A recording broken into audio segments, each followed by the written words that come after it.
Hey guys, Justin here and welcome to another video.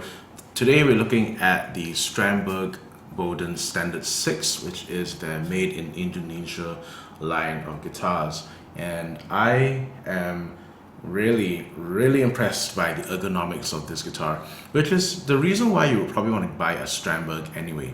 Just to clarify, this is not my guitar. This belongs to my best friend Chow Yen, who, thank you very much, who lent it to me, and I am really stoked that I got to try this out. Headless guitars have been around since the time of Steinberger, but they don't have some features like fan frets and the endure neck and some of the ergonomic features on the body side of things. You might associate the Strandberg with guitarists like Pliny, Sarah Longfield, you know, the progressive rock guys. But really, I think a guitar can be put to use in any context, including praise and worship. It's just a tool. Now, is a Strandberg right for you? The answer will depend on how much you really need the ergonomic features of this guitar. Let's start with the fact that there are two positions you can rest this guitar on you. The lower belt here will prop the guitar in a classical playing position, which means the neck is angled really high, and this will give you proper technique. The second belt right here in the middle of the guitar will prop it in like a standard seated playing position, and as you can tell, I don't need to hold the guitar and it sits perfectly on my thigh. No problem at all. No weight on the neck side of things, so there's zero neck dive. So if you have back problems or wrist problems, you might want to look at the Strandberg, because this is a lightweight and a very ergonomic instrument to play. The second ergonomic feature of the guitar is the neck, and as you all know, Strandbergs have two features on the neck. One is the endure neck, which you can see here. I'll put a close up of the neck, but you can see that the endure neck has a little a center block that runs and changes position as you move down the neck.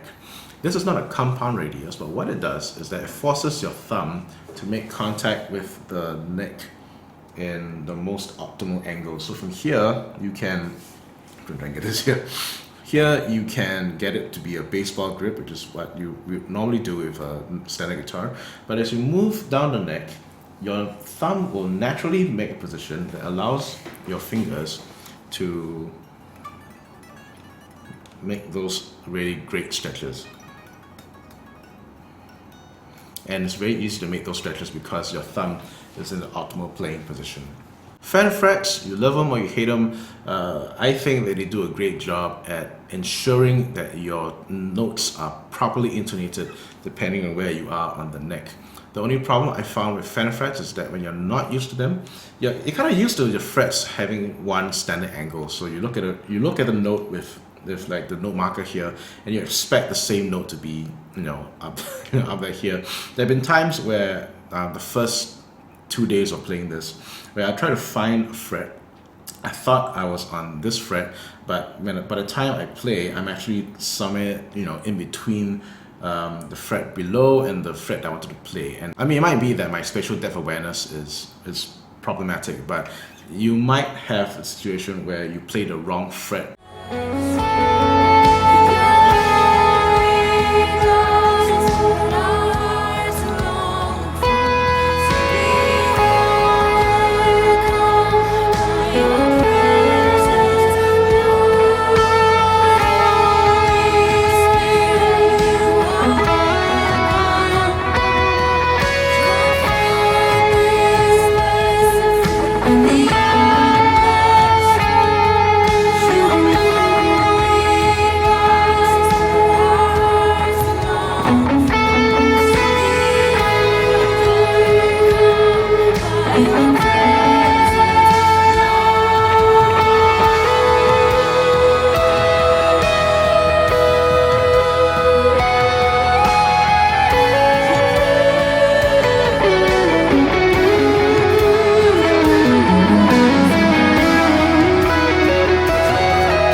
As far as tone goes, these are on the hotter side of things. So with If you're using a Helix, you might want to really tone down on the gain and the drive and the even the bass on this guitar, because it really tends to sound a bit more boomy. In fact, with my IR settings, I've had to do a low pass at 120 hertz. I'm normally at 80, 75, 80 hertz, but with this guitar, 120 is where the bass gets to be a bit more controllable. I also feel that the high end of this guitar is quite pleasant. It's not the shrieky or the piercing kind of high end, but it's a very warm kind of high end. So don't be afraid to turn up the presence or the treble on your amp modeling. Furthermore, because this is such a high output guitar, you could get away with maybe 2 overdrive blocks. I did use a Tima and a Screamer 808, and these were the only 2 overdrives I needed to push the guitar from a semi-clean, slightly broken up, and into a really screaming kind of lead kind of sound, as you will hear.